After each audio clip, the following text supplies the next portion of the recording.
Je donne à présent la parole à nos secrétaires annuels, Bertrand Doré et Philippe Lasserre, qui vont vous présenter les travaux de l'Académie de chirurgie pendant l'année 2014.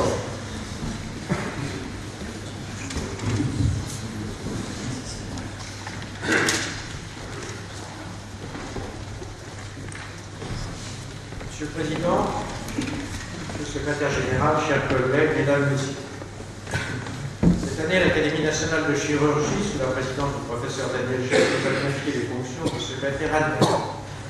En plus des 3 séances de communication libre et des 17 séances de communication thématique de nos collègues chirurgiens nationaux et étrangers, la particularité de notre compagnie a été de s'enrichir de l'expertise de nombreux collègues non chirurgiens qui réalisent des actes interventionnels complémentaires à ceux de la chirurgie conventionnelle, contribuant à la rendre actuelle et moderne. Toutes nos séances filmées ont motivé 4750 consultations en ligne par jour, soit plus de 2 millions par an, témoignant du grand intérêt que suscitent nos travaux.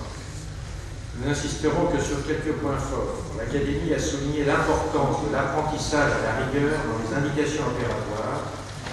Elle a insisté sur le fait que les progrès techniques ne doivent pas modifier les indications chirurgicales.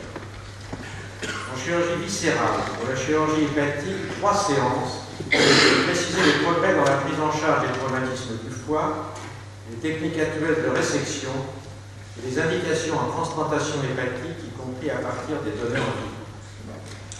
Les progrès en chirurgie ésophagique et colorectale ont donné lieu à 10 communications insistant sur les approches mini-invasives et les techniques interventionnelles qui ont été des thèmes récurrents cette année.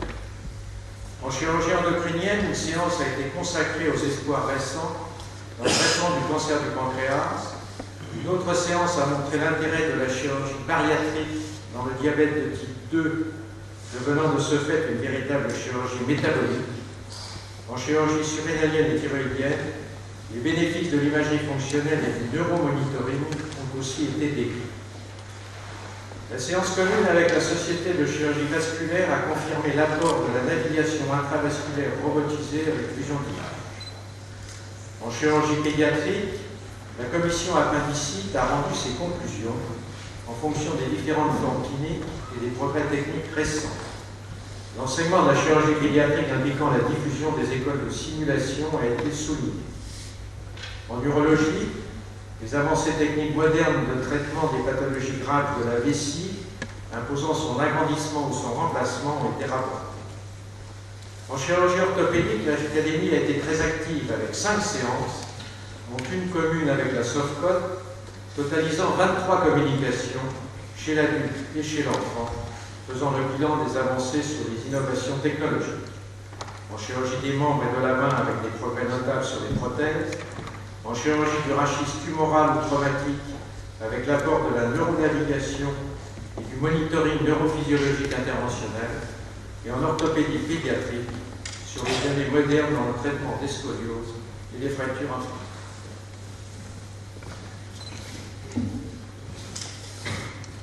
L'Académie de chirurgie travaille aussi en section. Elles ont poursuivi leurs travaux.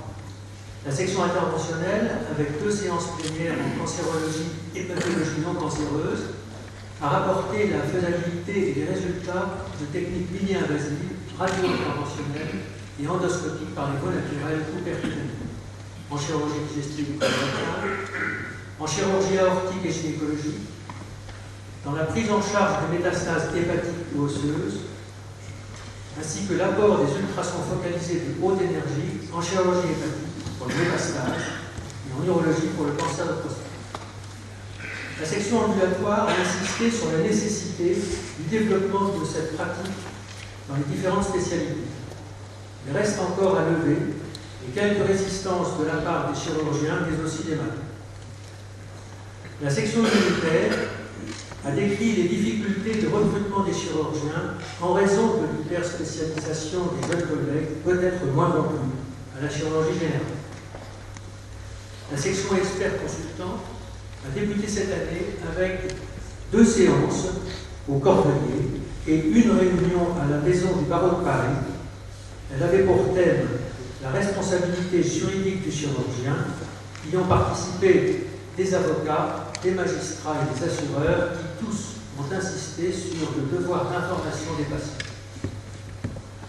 Les partenariats privilégiés de l'Académie se sont maintenus et concrétisés par des séances communes avec plusieurs institutions.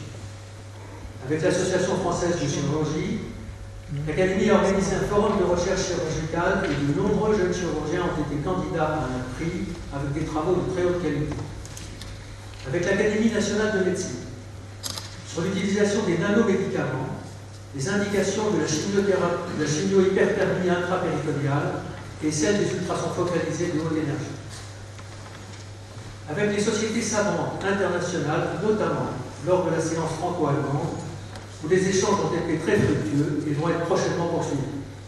L'Académie a participé d'autre part à un congrès de chirurgie au Cambodge.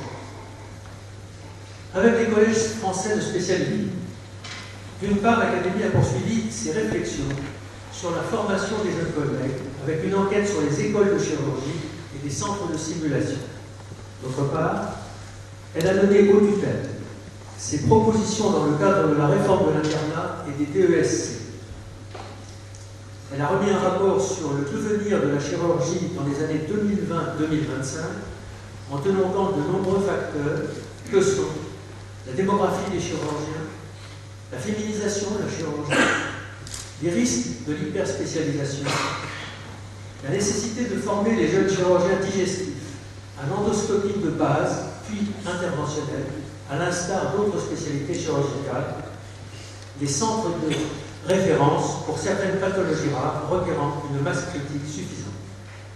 Ainsi, les jeunes chirurgiens s'intégreront dans les structures modernes de la chirurgie de demain, partageant avec les collègues interventionnels de plusieurs spécialités des plateformes de blocs opératoires connectés et robotisés. Le partenariat de l'Académie s'est maintenu avec le service de santé des armées, qui, nous l'espérons, continuera d'accueillir notre compagnie dans l'école du Val-de-Grâce. Nos collègues des armées nous ont décrit leurs activités très polyvalentes selon les lieux de leur mission chirurgicale, avec la prise en charge de très grands blessés et leur aide indispensable aux populations. Avec l'Institut de recherche contre les cancers de l'appareil digestif, IRCAD, lors du déplacement de l'Académie à Strasbourg, nous avons assisté au développement des progrès techniques d'apprentissage par simulation 3D et ses applications cliniques en chirurgie robotisée, mini-invasive et endoscopie. Ce partenariat se concrétisera par un prix de chirurgie mini-invasive et la création de 2 bourses de formation à la chirurgie mini-invasive et endoscopie pour les invités. Enfin, comme chaque année, l'Académie a participé au congrès de l'ICAC, au sein duquel a été organisé un séminaire de cancérologie chirurgicale, avec à son décours une masterclass d'oncologie chirurgicale destinée aux internes et chefs de clinique. L'utilisation rationnelle de ces partenariats a permis cette année une refonte complète des prix et bourses décernés par notre Académie. Pour l'ensemble de ces travaux, le rôle des e-mémoires continue de valoriser la diffusion des productions scientifiques de notre compagnie avec l'espoir d'un référencement qui est en cours. En conclusion, en 2014, notre Académie a maintenu tous ses objectifs en les adaptant aux données actuelles de l'évolution de nos pratiques chirurgicales visant à maintenir la qualité des soins pour les malades. Tous nos remerciements vont à notre président et à notre secrétaire général actuel, à l'équipe administrative, et tous nos voeux accompagnent le futur président pour 2015, le professeur Georges Mention, ainsi que son vice-président, Henri Juppé.